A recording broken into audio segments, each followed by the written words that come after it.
One step closer to a referendum. A separatist group says they have enough signatures to trigger a vote. Cheers to Alberta whiskey. It's time Alberta whiskey gets the recognition it deserves. The province officially recognizes a growing industry.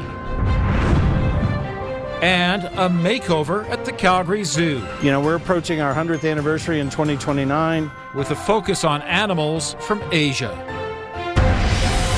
CTV Calgary, local breaking news with Ian White. Good afternoon. Organizers of a petition calling for Alberta to separate from Canada say they've already met the threshold, which could lead to a province-wide vote on the issue. Alicia Fielberg joins us from McDougall Centre downtown. So, Alicia, when could Albertans vote on this? Ian, the Premier says that it could be on a ballot in October. This is already when the province plans to ask Albertans to vote on several other issues. Now, the separatist petition has not yet closed. It's not finalized yet. It hasn't been verified. Organizers believe they've collected more than 177,000 signatures, which represents about 10% of eligible voters. And they're planning to collect more until the petition closes on May 2nd. Then it will go to Elections Alberta. If enough signatures are confirmed, the question could be put on a ballot on October 19th. Alberta independence remains a minority view, according to a recent poll by Abacus Data, where 26% of respondents support independence and 68% oppose it, the vast majority strongly opposing the idea. Now, some point to the investors deterred from Quebec and the United Kingdom after separation movements there and say that Alberta should prepare for the same. No corporation in their right mind would invest big dollars in a place that may simply be in political turmoil over the next few years. Not that they necessarily break away from Canada, but the turmoil that this will cause, the uncertainty. Remember, business likes certainty. It likes process, and it likes a measured response to political issues. We're not getting that here. Now, the province has already received the Forever Canadian petition with more than 400,000 verified signatures from Albertans who want to remain in Canada.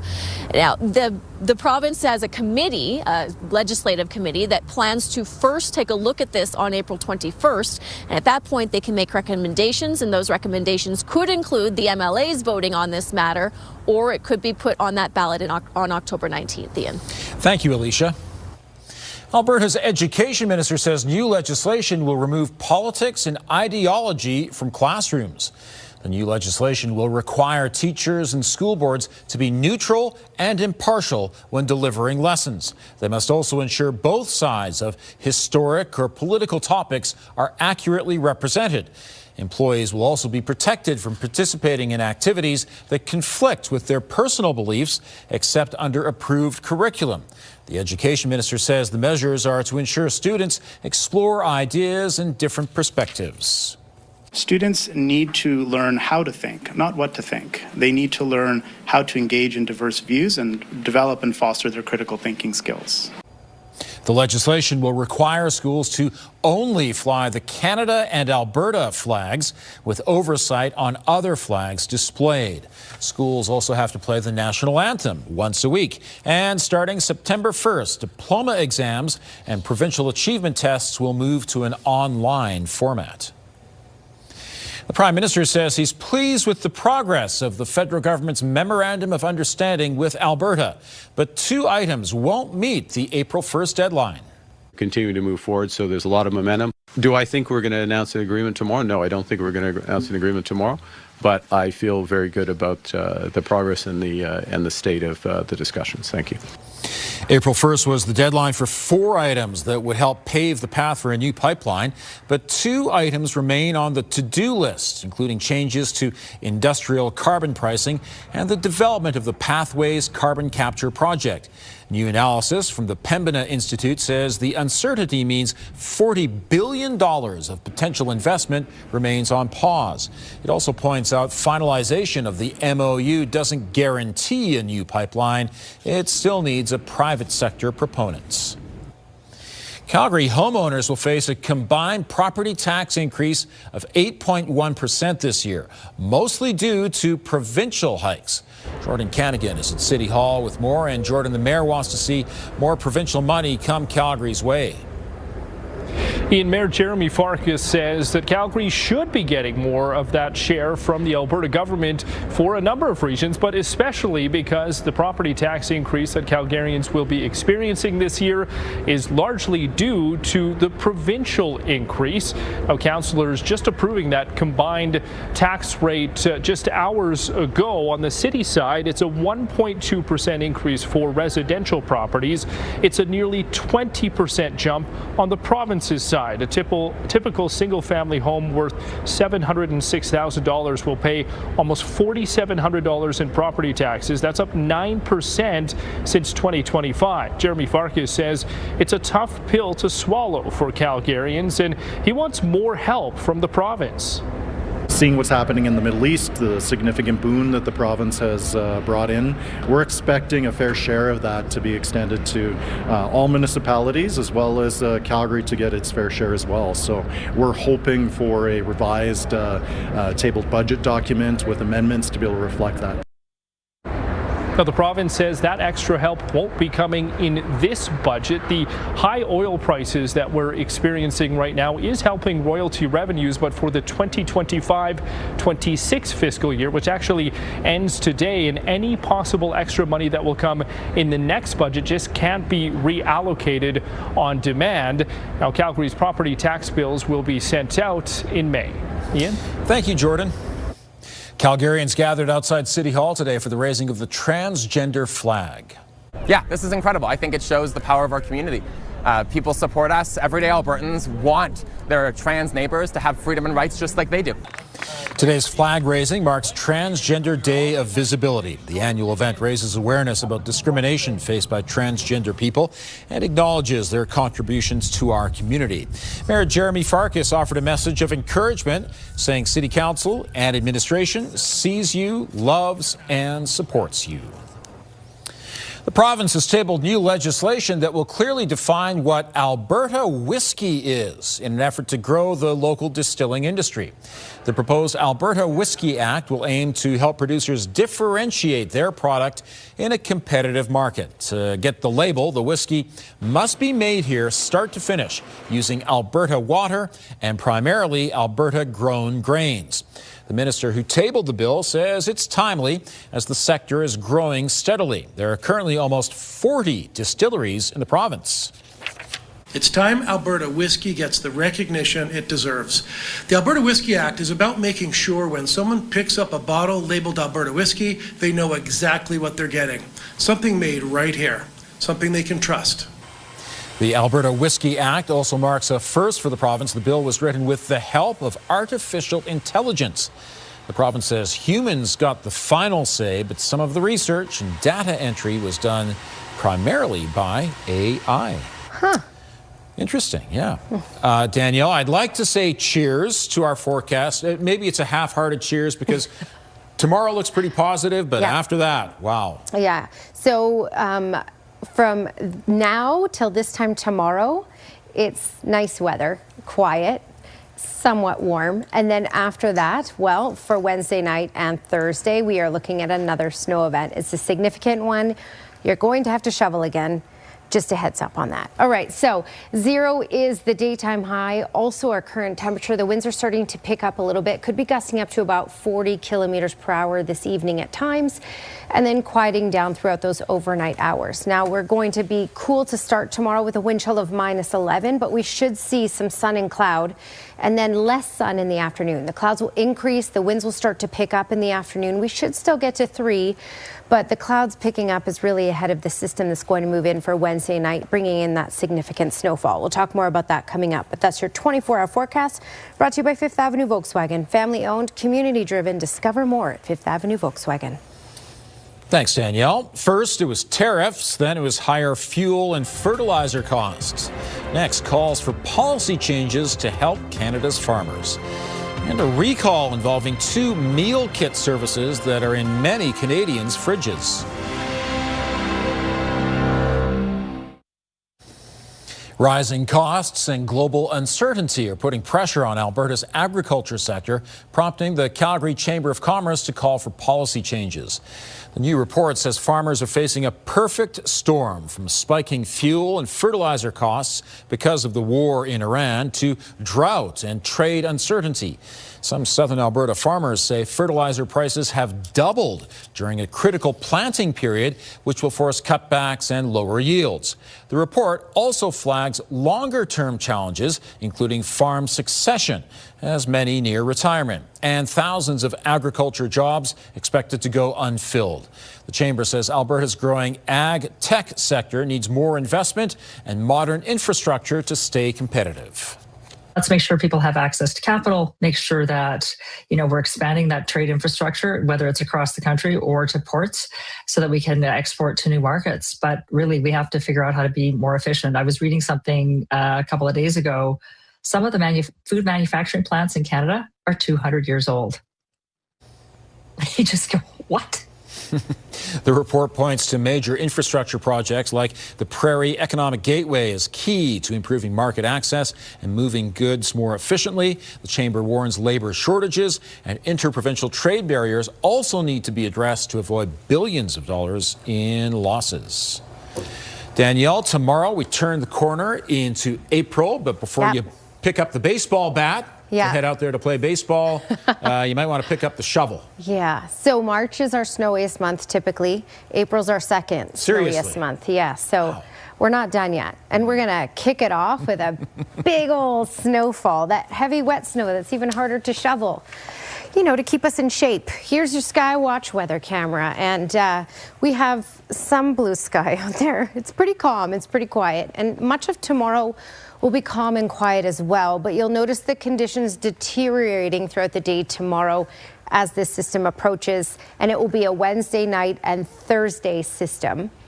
I'll talk about timeline and a little more about that in just a second. At the freezing mark in Calgary and Pincher Creek, but you can see other communities got much warmer. 7 in Brooks right now, and Lethbridge, 6 in Medicine Hat, and Milk River, 4 in Drumheller right now. The winds have been relatively calm today, but they have the potential to pick up to 40 kilometers per hour for this evening, then dying down overnight, and then back to 40 kilometers per hour in most communities in southern Alberta, Calgary included, by tomorrow afternoon. Again, ahead of the system. You'll also notice clouds increasing ahead of the system tomorrow. Right now, there's nothing to talk about. So in the short term, it's good. Now, longer term, this is what's on the way in. This is a huge moisture push from the southwest, and it will last for much of Thursday and even kick in Wednesday night. And in most cases, because the far south, for example, they're going to get to daytime highs of 10 degrees tomorrow. It will kick off as rain. Calgary, we may have a little bit of rain to start it, but then it will quickly switch off to snow. All right, the timeline here, let's head through tomorrow, and we should get some sunny breaks in the morning hours. And then things start to change. The clouds will increase in the afternoon. This is look at 2:30 tomorrow. You can see by that point the snow starting to build into the mountains. And then as I advance this later in the day, in the evening hours, we may see a little sprinkle, and then the snow will kick in. So tomorrow night in through Thursday, we're looking at fairly consistent snowfall. Not sure if you remember the last round of snow we had Monday morning. This is similar to what you can expect with this system. It should clear out by late Thursday. When we're looking at amounts, this is to give you an idea of what we can expect. Anywhere really from 6 to 10 centimeters. This was possible throughout the city in Calgary. Cochrane around 11. So same idea, a little bit less off to the far west, like Canmore and Banff, and less off to the east. So the bullseye area is really down QE2 through Calgary and over to Lethbridge. 3 degrees is our high for tomorrow. That won't last long. Temperatures will fall later in the afternoon. Clouds will increase. Winds will pick up. By Wednesday, just to break this down, 6 to 10 centimeters possible in total, but you can expect 1 to 3 centimeters on Wednesday night and then another 5 to 7 throughout Thursday, and much cooler temperatures once again. But by Good Friday, things shape up. Look at your long weekend. It looks fantastic. Sunny and 10 by Saturday.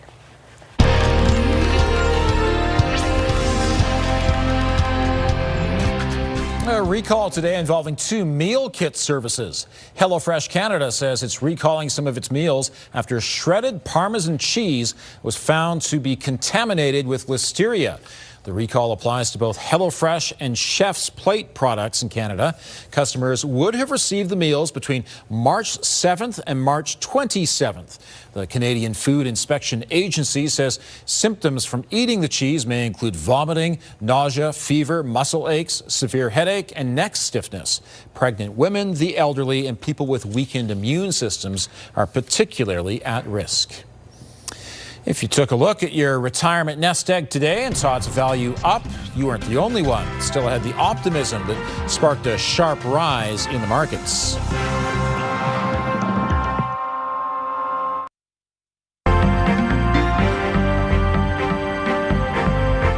Quite an impressive day on the markets with some optimism. The conflict in the Persian Gulf will end.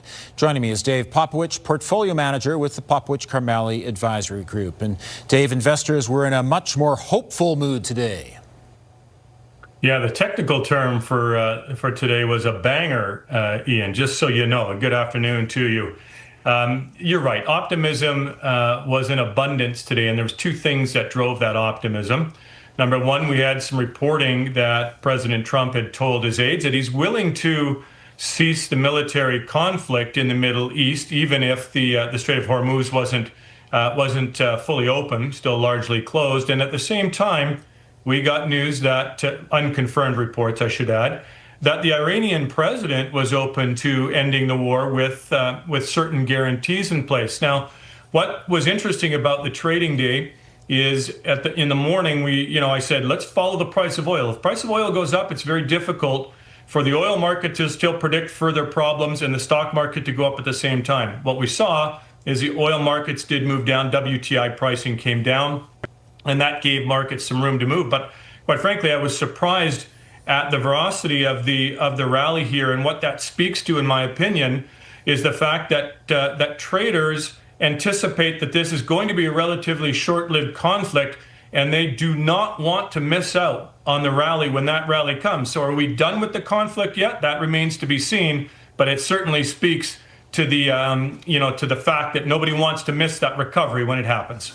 Also, Canada's economy actually grew in January.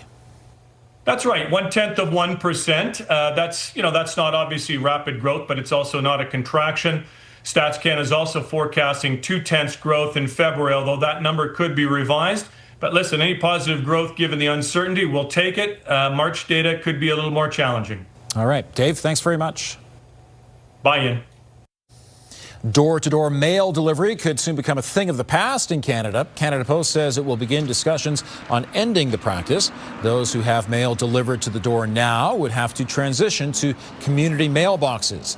The Crown Corporation says it's reaching out to bargaining agents about the changes and will then consult with municipal officials and other stakeholders. Meantime, the Canadian Union of Postal Workers says this is not the right time to consult. It's urging postal workers to reject the tentative contract agreement with Canada Post. Organizers of Alberta's separation petition say they have collected the required number of signatures. Here's Tara Nelson with a look ahead to CTV News at 6. Hi, Ian. The petition needs roughly 177,000 signatures, which will have to be verified still by Elections Alberta. Coming up at 6, we'll hear from an organizer of that petition. Plus, the organizer of the Forever Canadian petition shares his frustrations about the status of the Pro-Canada question. Also ahead, the Professional Women's Hockey League is taking over Calgary. Coming up, we catch up with the players practicing today at Winsport. Ian. Well, it's time to announce the winners from this year's Stars Lottery Alberta. The draw officially taking place this morning at 10 a.m. Now, Stars is there to deliver critical care anywhere. And thanks to lottery support, their life-saving work can continue across the province. I'm joined today by the president and CEO of Stars, Dr. John Fro. Good evening, John. I understand there's so many people to thank in this process. Yeah, good evening. Albertans have been so supportive of Stars for so many years.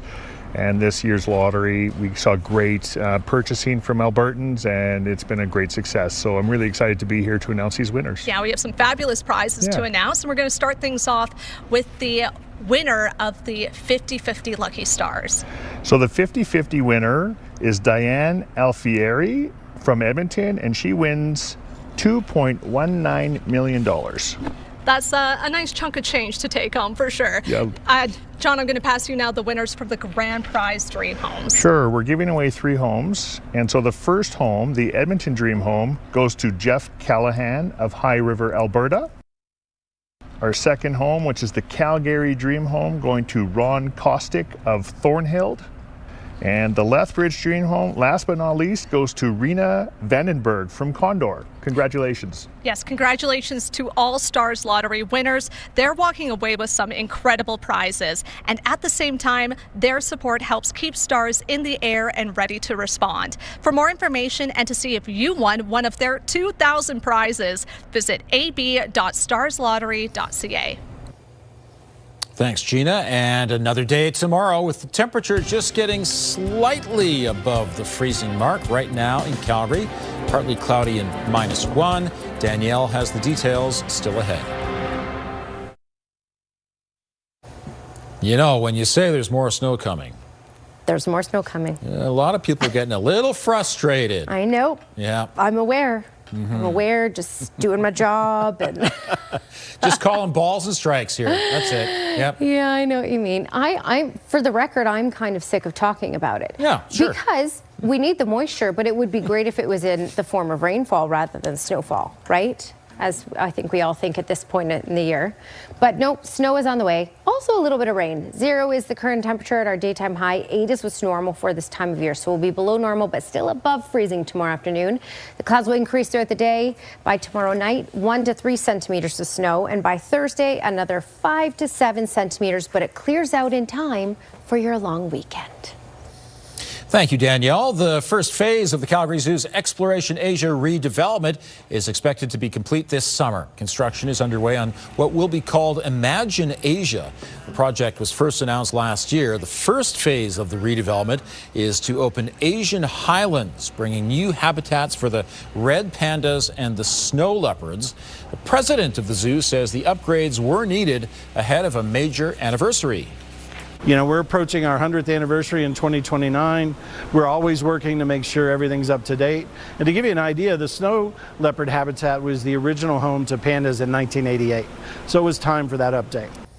And a third habitat is also being built with a new species to be announced next month.